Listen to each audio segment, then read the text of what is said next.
अब आपको tan 3a का इतना बड़ा फॉर्मूला याद नहीं करना पड़ेगा, बल्कि आप इसे खुद ही बना लेंगे। कैसे, आइए देखते हैं। tan 2a और tan a प्लस बी का फॉर्मूला भी हम बिना याद करे कैसे निकालते हैं वो हम पार्ट 6 और पार्ट 7 में देख चुके हैं। तो अब इनकी मदद से हम निकालते हैं tan 3a। ये तो सब जानते हैं कि tan 3a को हम tan a प्लस 2a लिख सकते हैं, क्योंकि 3a होता है a प्लस 2a। अब हम इस फॉर्मूले में a की जगह पर तो a ही है और b की जगह पर है 2a। तो अब इस फॉर्मूले में हमने b की जगह लिख दिया ऊपर भी 2a और b की जगह नीचे भी 2a। तो ये बन गया tan a plus tan 2a upon 1 minus tan a tan 2a।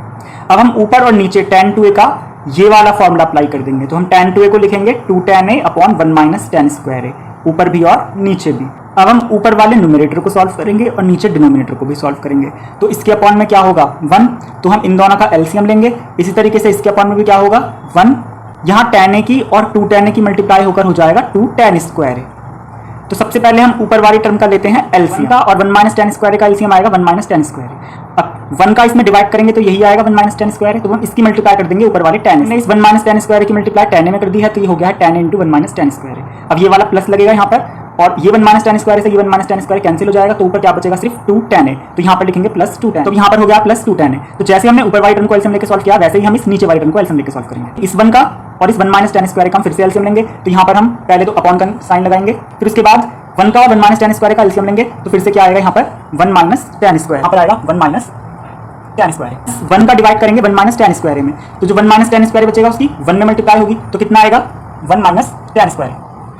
अब यहाँ पर ये वाला माइनस लगाएंगे। अब इस 1 माइनस tan स्क्वायर से ये 1 माइनस tan स्क्वायर होगा कैंसिल, तो ऊपर क्या बचा 2 tan स्क्वायर है। तो हमने यहाँ पर लिख दिया है 2 tan स्क्वायर। अब हमें पता है जब सेकंड टर्म और फोर्थ टर्म सेम होती हैं तो वो कैंसिल हो जाती हैं, तो हम इस सेकंड टर्म और फोर्थ टर्म कर देंगे कैंसिल। तो ऊपर क्या बचेगा ये और नीचे बचेगा ये। तो अब हम क्या करेंगे, इस tan a की दोनों में करेंगे मल्टीप्लाई, तो ये हो जाएगा tan a माइनस tan की पावर 3a और प्लस 2 tan a। और नीचे ये tan स्क्वायर और tan स्क्वायर लाइक टर्म्स हैं, तो -2 और यहाँ है -1, तो 2 और 1 होंगे 3 tan स्क्वायर है। तो कुछ इस तरह दिखेगा। तो हम क्या देखते हैं, ये 2 tan a और ये tan a ऐड हो जाएंगे, तो 2 tan a और tan a कितना होगा 3 tan a। तो हम इसे 2 tan a और tan a को लिख सकते हैं 3 tan a minus tan cube और अपॉन में लिख सकते हैं 1 माइनस 3 tan स्क्वायर। तो यही है tan 3a का फॉर्मूला। तो हमने देखा कि हम कैसे बिना याद किए भी खुद ही बना सकते हैं tan 3a का फॉर्मूला, जो कि होता है 3 tan a minus tan cube upon 1 minus 3 tan square है।